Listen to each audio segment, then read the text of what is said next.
Throw me my underwear. I need to go get my press badge. Pass me my underwear and my riot gear. Yes.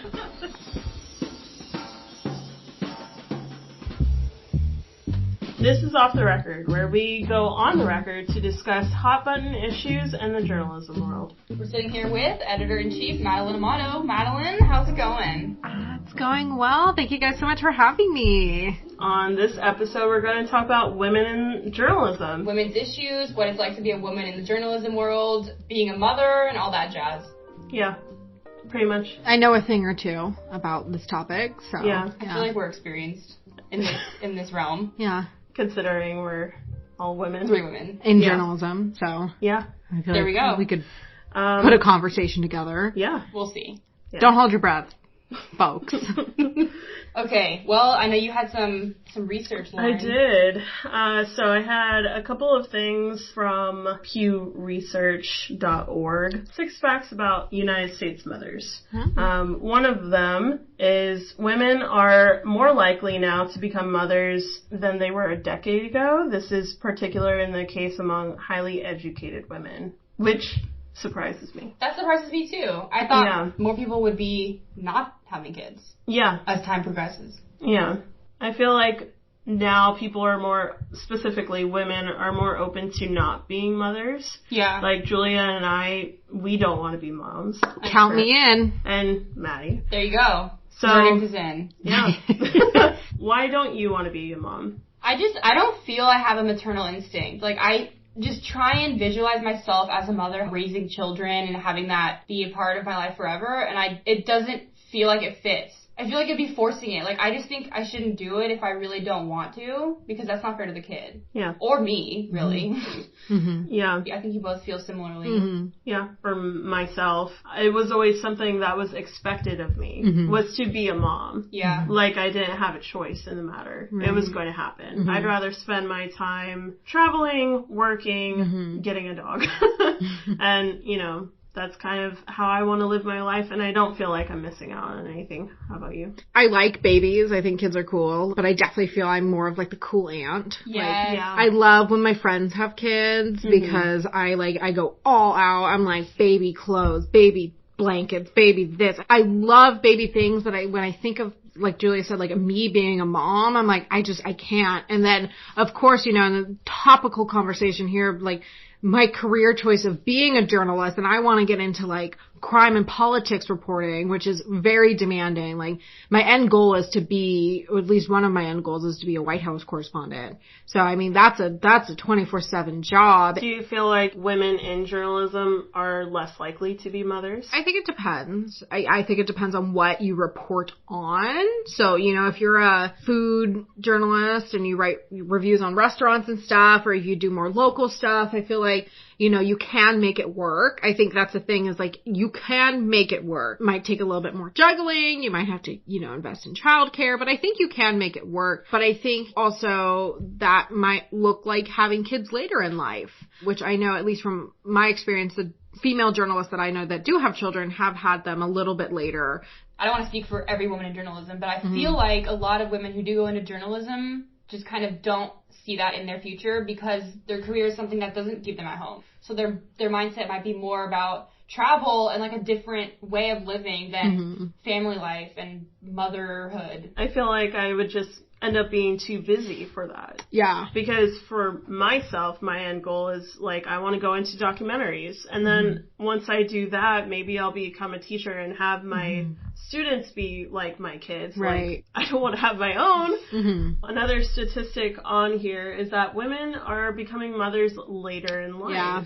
And it says in 1994, more than 53% of women in their early 40s had become mothers by age 24. By 2014, this share had fallen to 39%. I mean, it makes sense. Like I said, I've had a couple of friends who have had babies, and it is fucking expensive. Like, a box of diapers, which babies blow through, is like $40. How many come in a box? I don't even know. Like a regular, like 26, like a regular box. Let me look. $40 like every week or two? Every couple days.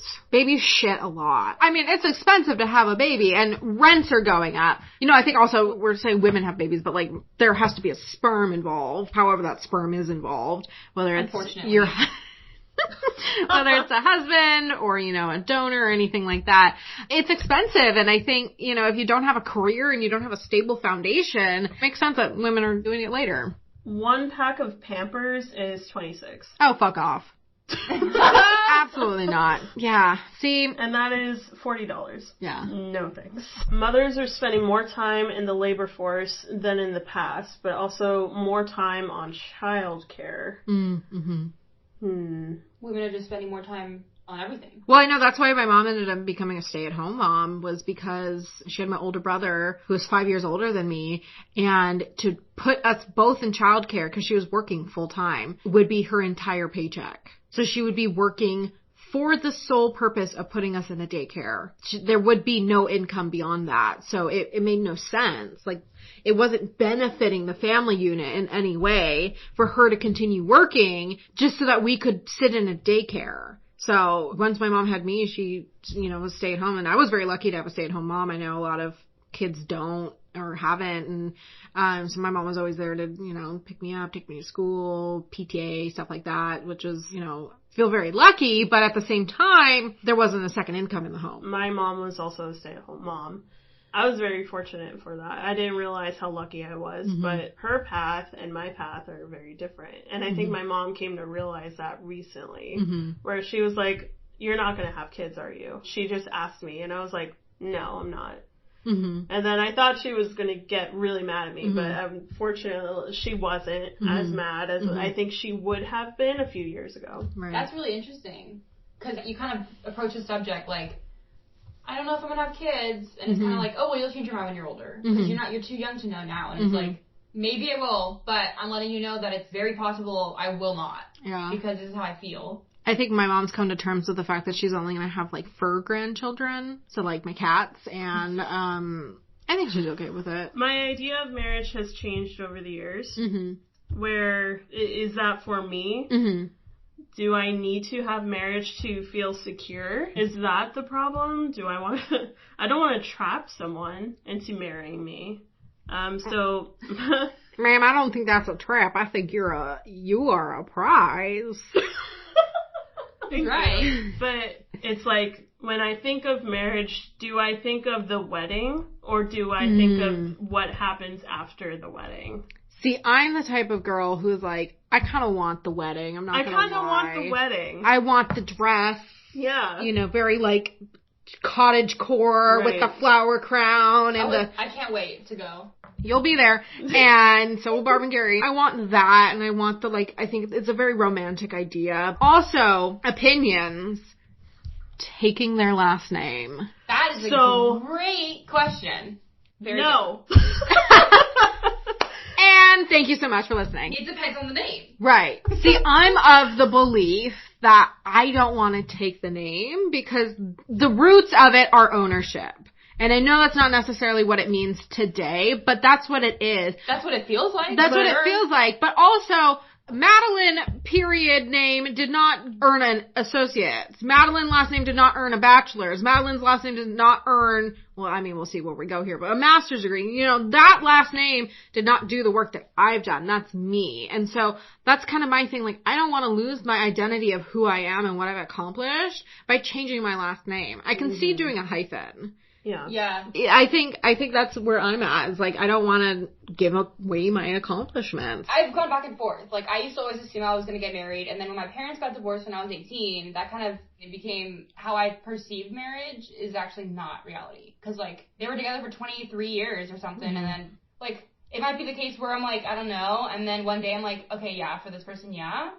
But it's true, like, the last name thing, too, like, it's weird, the concept. Like, if you don't get this piece of paper signed and put a ring on a certain finger, then they're gonna go sleep with someone else because otherwise it's not official? Like, what is that? And my mom was telling me, she was like, well, it's for security. I was like, security for what? Yeah. I want security I want to be able to pay my own bills, my own stuff. Yeah. I don't want to have to rely on someone. How do you guys feel that, like, when you're out in the field or you're reaching out to sources as a woman, do you feel like you get respected? Have you ever been disrespected? I feel like I have to be really polite in, like, my emails and stuff.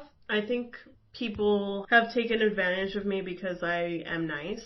So it's like, oh, she's nice, I could walk all over her. But me as a woman, I went to Kamala Harris's, one of her events when she was running for president, and I was the only female photojournalist there. Good for you. And I noticed the male photojournalists talking to each other, but they would specifically not talk to me. Yeah.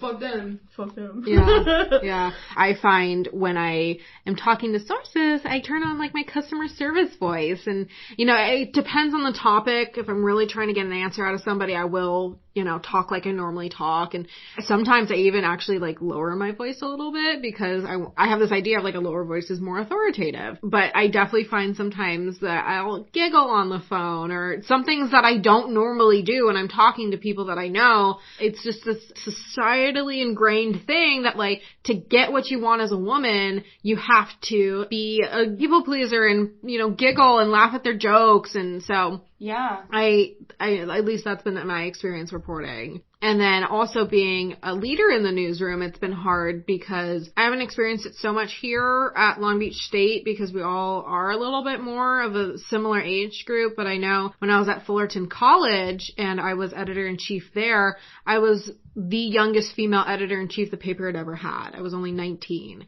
And a lot of the staff, because in community college you get a bigger age range. People are returning, you know, stuff like that. So I had male staff members who were 10, 20 years older than I was. And there was a very clear lack of respect towards me because I was a younger female. You know, I don't think I've experienced it as much in this newsroom either.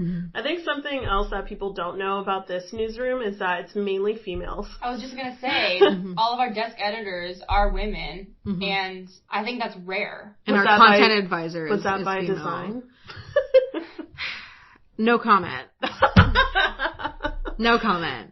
This, here, I had a staff writer who gave pushback for edits because, quote, he did not like women editing his work. And I forgot about that one. Yeah, right? You remember that? You were in on that. But, you know, I was just kind of like, well, tough shit. I'm the editor. When you're editor, you go ahead and make those calls. But when you would go out and do interviews in person, did you feel like you had to dress up? Absolutely.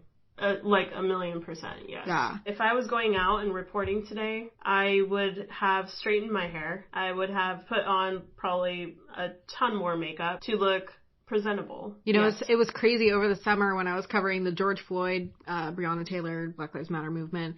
I found myself putting on eyebrow gel and mascara to go cover protests.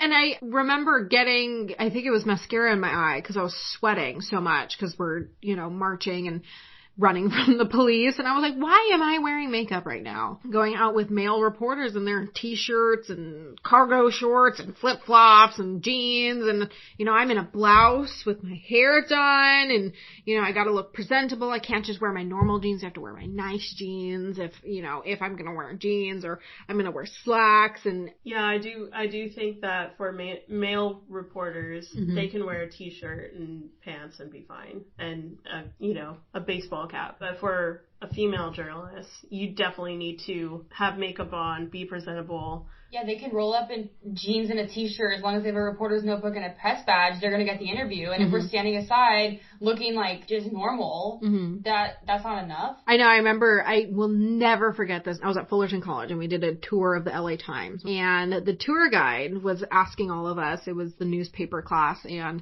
he was asking us, you know, what type of journalism are you guys interested in? And a couple of girls were interested in sports broadcast. And this man looks at them and says, I don't think any of you are going to make it because none of you are pretty enough. Fuck that guy. And that has always stuck with me. As much of an asshole as that guy is, and he is, it speaks to the industry. Yeah. Because, like, he should not have said that, but if that's how the industry is, that's how it is. I was talking to Elizabeth Sanchez, who's a journalism professor here, who's a broadcast reporter, and she said that early in her career, when she was trying to get jobs as anchors, she was turned down because they were looking for a blonde anchor. And it's like, what?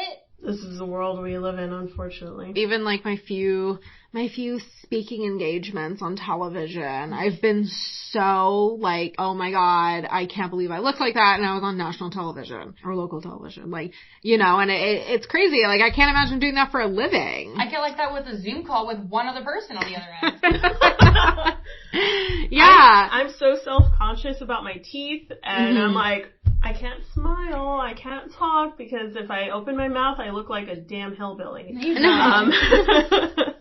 But it's like there's a really fine line between being presentable and professional and, like, sexism. That line is very thin. It's floss. It is. It is transparent. It is. Dental floss. Dating. Ooh, that is. Ooh. Dating is hard, period.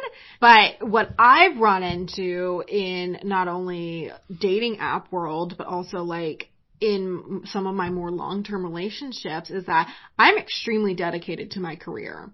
Like, I do not care what I am doing. If there is breaking news, I am dropping everything and I'm reporting on that fucking story. Like, I have made so many illegal U-turns. I have run into oncoming traffic. I have run towards, you know, police firing rubber bullets. I mean, like, I don't care. Like, I'm getting the story. That is who I am. That also goes for the fact that with a significant other. Like, I don't care if we're hanging out watching a movie, something's going on, I need to go take care of it. I need to get my press badge. Throw me my underwear, I need to go get my press badge. Pass me my underwear and my riot gear. I need my underwear, my helmet, and my tear gas goggles, and I am good to go. So that has come up a lot, though, in my relationships, is that they get really pissed off that I'm not paying attention to them, I'm working. Because suddenly you have a different priority. Exactly. And, you know, that hasn't really happened when I'm in the scope of, like, working retail. Like, I'm scheduled to work at Vans from noon to 9. Mm-hmm. Okay, cool. Like, maybe we can hang out or, you know, after, or I'll see you tomorrow. And I don't know if it's because it's a little bit more unpredictable or it's a little bit more of a constant thing. But I've noticed in my personal relationships or even just, like, getting to know somebody, if I'm not texting them back immediately because I'm in a meeting or I'm interviewing somebody or, you know, whatever, they get upset and they get offended. And I actually just had a guy message me on Bumble and I said like, oh, hi, like smiley face. And he was like, oh God, a liberal journalist, every cisgender white man's worst fear, but I'm not scared of you. And it's like, well, you should be. I feel like they don't understand the industry. Yeah. And I think it does have to do with the unpredictability because we could be hanging out with them 2 seconds later, we're out the door, and they don't know how to deal with that. I had to have a sit-down conversation with Simon about this, where it was like, there's going to be points where I'm just going to not be paying attention to you. Mm-hmm. There's going to be points probably down the line where I'm going to be gone for months. That's just going to be my career. That's going to be my life. Mm-hmm. And I need someone to support me. It's not that I don't love you any less or that I don't want to be with you. It's just, this is what I have to do. This is what I was made in this world to fucking do, so I'm going to do it. That's right. It's my calling, deal with it. It was my calling, deal with it. Yeah. It's exactly. like I can't give my 100% all the time, and that's not personal. Mm-hmm. And I don't know about you guys, but this is kind of the opposite end of the spectrum. Like, some guys, like, fetishize that I'm like busy and like I'm doing air quotes here, a boss bitch. Okay. And like they're like, that's fucking hot. I had one guy tell me that like he wanted to take me into my office when I told him I had an office, and I was like, ew, no. That's gross. There's other people here, but I feel like there's some like fetishization of powerful women, which again goes into the objectification of women in power. I've experienced this too. I feel like they think that you're so busy and it's like part of their fantasy or whatever, that they're so busy that they'll, oh no, you're my priority still. Despite the fact that I'm so busy. And it's like, no, I spelled it out for you day one. I'm busy. No, you ain't paying my fucking bills, bitch. So they think they're being like so progressive because they love that you're a working woman, you know, career woman, whatever, like, you're busy. They like it, but then they don't realize that they're being sexist because it's such a big deal that you're working instead of not thinking twice because that's normal.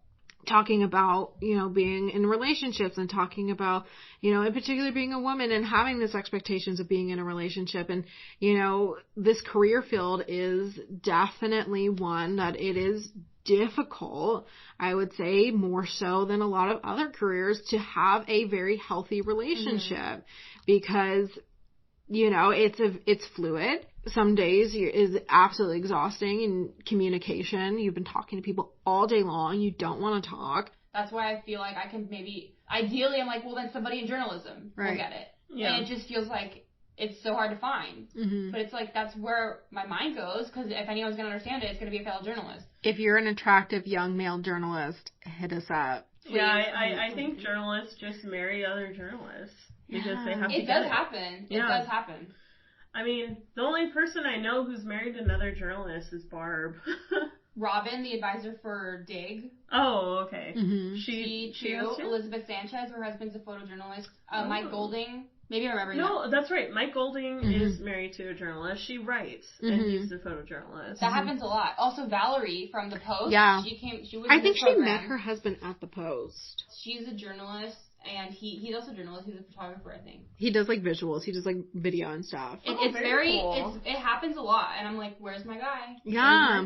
Well, I mean, it makes sense because, especially, like, newsroom romances, like, we're in the same area all the time. I've only heard, like, drama from that. This is also true. Yeah. But double-edged sword. Yeah. It is definitely, don't shit where you eat, because if it goes, there's shit, and you want to eat. It gets stinky. It gets stinky sometimes, and if it works, hey, power to you. But yeah, you gotta really be sure. Yeah. But when it does work, damn, that's cool. I think that's a good note to end on. I agree. This is Julia, Maddie, and Lauren, and we are signing off. Tune in next week. We'll figure that one out. This has been Off the Record. Thank you for listening.